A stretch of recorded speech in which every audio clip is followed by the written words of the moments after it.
Ed Muzio, CEO of Group Harmonics, and I'm going to give you 7 secrets for surviving your promotion to management. And I'm going to tell you how to stop the drama and do the work, how to manage the people managing you, how to give feedback that doesn't get ignored. You probably recognize Ed Muzio as the whiteboard guy, uniquely talented at simplifying difficult concepts and making workplace problems easier to solve. Ed is also a well-respected speaker with a talent for engaging audiences about organizational culture, managing and surviving complexity, and helping professionals of all kinds to learn and grow, all while having a little fun. So I thought, what's the best way to do that? And I figured the best way to do that would be to spend the next 55 or 60 minutes reading you some important points in small font. Let's begin. Ed's education and experience are unusually diverse. Educated as an engineer, he first spent over a decade in technology and global business operations. Now an award-winning author, Ed has become a recognized thought leader on management principles and effective group work. Along the way, he's developed a particular expertise in instructional design and adult learning. The notion that what's going on right now, because I'm here and I have a screen and you're there and you're sitting down, is that I'm teaching you. Right? What am I actually doing behaviorally right now? Louder. Talking. Yes, that's what I'm doing. I'm talking. And what are you doing? Thank you. You're listening. That's not the only option. You could also be reading, sipping coffee, talking to your buddy, right? That's what's going on here. And this notion that just because I'm up here higher than you and I'm talking, and just because you're there listening, that I'm somehow teaching and changing the contents of your brain, it's kind of problematic. Ed's background is his greatest asset. It equips him with practical advice on leadership, management, and creating engagement and flexibility.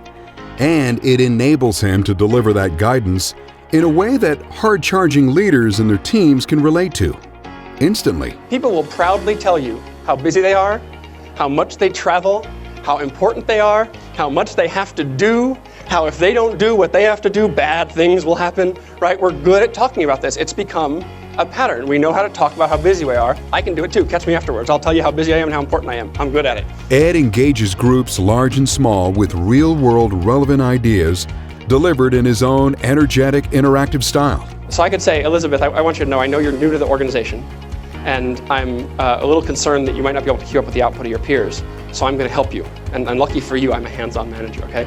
So let's have a little meeting here, and I'm going to tell you that you have to make 24 in 2 minutes. Does that make sense? So you have to make 12 in 1 minute, right? So that's 6 in 30 seconds. And that's 1 per 5 seconds. So in order to help you achieve your output goals, I'm going to stand here with you, and as the clock runs, I'm going to say, Elizabeth, it's 5 seconds, do you have one? It's 5 seconds, do you have one? It's 5 seconds, do you have one? Now what happens? Audiences leave having enjoyed their time with Ed, but more importantly, with specific tips to take back to work. After you've gotten handy talking about what you're doing, there are 5 more forms of overtness that go along with that. And that is number 2, why what you're doing matters to the company. Why we care, right? Makes us money, whatever. Number 3 is why what you're doing matters to you. Are you getting something out of it? Are you learning something? Are you growing your career? Whatever. Number 4 is how do you know you're doing it? How do you see progress? There's a lot you can do in the area of making progress visible to yourself. And if you can't see yourself making progress on your most important work, then you are likely to get distracted by less important work, because the visceral feeling is the same, whether you progress against it or not.